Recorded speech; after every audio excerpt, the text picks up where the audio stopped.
जय श्री राम मित्रों। रामायण की 10 अनजानी बातें जो आपको जानना चाहिए। मर्यादा पुरुषोत्तम प्रभु श्री राम के प्रभावशाली चरित्र पर कई भाषाओं में ग्रंथ लिखे गए हैं, लेकिन मुख्यतः 2 ग्रंथ प्रमुख हैं, जिनमें पहला ग्रंथ महर्षि वाल्मीकि द्वारा रामायण। इस पवित्र ग्रंथ में 24,000 श्लोक, 500 खंड तथा 7 कांड है। दूसरा ग्रंथ गोस्वामी तुलसीदास द्वारा रचित है, जिसका नाम श्री रामचरितमानस है। इनमें महर्षि वाल्मीकि की रामायण को सबसे सटीक और प्रमाणित माना जाता है, लेकिन श्री राम के बारे में कुछ ऐसी बातें हैं जिनका विवरण श्री रामचरितमानस या अन्य रामायण में नहीं है। इनका विस्तृत विवरण केवल वाल्मीकि कृत रामायण में है। नमस्कार दोस्तों, हमारे मोटिवेशन आरके ब्लॉग चैनल में आपका बहुत बहुत स्वागत है। मित्रों, आप लोग कमेंट में जय श्री राम अवश्य लिखें, ताकि आपके पूरे घर परिवार के ऊपर भगवान की कृपा हमेशा बनी रहे। तो आपका कीमती वक्त ज्यादा न लेते हुए दोस्तों, वीडियो हम आगे बढ़ते हैं। तो पहला क्या है दोस्तों, रामायण के अनुसार राजा दशरथ ने पुत्र प्राप्ति के लिए पुत्रेष्टि यज्ञ करवाया था। इस यज्ञ को श्रृंगी ऋषि ने किया था। श्रृंगी ऋषि के पिता का नाम महर्षि विभंडव था। एक दिन जब वे नदी में स्नान कर रहे थे, तब नदी में उनका वीरपात हो गया। उस जल को एक हिरनी ने पी लिया, जिसके फलस्वरूप ऋषि श्रृंगी का जन्म हुआ था। दूसरा है दोस्तों, हिंदू धर्म में 33 करोड़ देवी देवताओं की मान्यता है, जबकि रामायण के अरण्य कांड के 14वें सर्ग के 14वें श्लोक में सिर्फ 33 देवता ही बताए गए हैं। ग्रंथ के अनुसार 12 आदित्य, 8 वसु, 11 रुद्र और 2 अश्विनी कुमार, ये ही कुल 33 देवता हैं।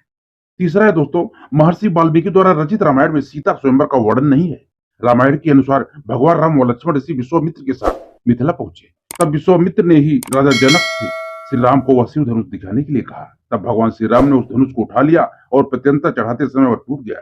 राजा जनक ने यह प्रण किया था कि जो भी इस शिव धनुष को उठा लेगा, उसी से वे अपनी पुत्री सीता का विवाह कर देंगे। चौथा है दोस्तों, विश्व विजय के दरमियान जब रावण स्वर्गलोक पहुंचा तो उसे रंभा नाम की अप्सरा दिखाई दी। रावण ने उसे पकड़ लिया। तब रंभा ने कहा कि आप मुझे इस तरह से स्पर्श न करें, मैं आपके बड़े भाई कुबेर के बेटे नल कुबेर के लिए हूँ, इसलिए मैं आपकी पुत्रवधू हूँ। लेकिन रावण एक नहीं माना और उसने रंभा से दुराचार किया। यह बात जब नल कुबेर को पता चली तो उसने रावण को श्राप दिया कि आज के बाद रावण, यदि तुमने किसी स्त्री को इसकी इच्छा के विरुद्ध स्पर्श किया तो तुम्हारे सर के 100 टुकड़े हो जाएंगे। पांचवा दोस्तों, जिस समय भगवान श्री राम वनवास गए, उस समय उनकी आयु लगभग 27 वर्ष थी। राजा दशरथ श्री राम को वनवास नहीं भेजना चाहते थे, लेकिन वे वचनबद्ध थे। तब श्री राम को रोकने का कोई उपाय नहीं सूझा, तो उन्होंने श्री राम से यह कह दिया था कि हे राम, तुम मुझे बंदी बनाकर स्वयं राजा बन जाओ। छठा है दोस्तों, जब प्रभु श्री राम के भाई लक्ष्मण ने रावण की बहन सुपंखा के नाक कान काटे जाने से क्रोधित होकर ही रावण ने सीता का हरण किया था, लेकिन स्वयं सुपंखा ने भी रावण का सर्वनाश होने का श्राप दिया था। दरअसल सुपंखा के पति का नाम विद्युत जिहा था, जो कालके नाम के राजा का सेनापति था। रावण जब विश्व युद्ध पर निकला तो कालके से उसका युद्ध हुआ। उस युद्ध में रावण ने विद्युत जिहा का वध कर दिया। तब सुपंखा ने मन ही मन रावण को श्राप दिया कि मेरे ही कारण तेरा सर्वनाश होगा। सातवां है दोस्तों, बहुत ही महत्वपूर्ण, जिस दिन रावण सीता का हरण कर अपनी अशोक वाटिका में लाया, उसी रात को ब्रह्मा के कहने पर देवराजेंद्र माता सीता के लिए खीर लेकर आए। पहले देवराज ने अशोक वाटिका में उपस्थित सभी राक्षसों को मोहित कर सुला दिया। उसके बाद माता सीता को खीर अर्पित की, जिसके खाने से सीता की भूख प्यास शांत हो गई।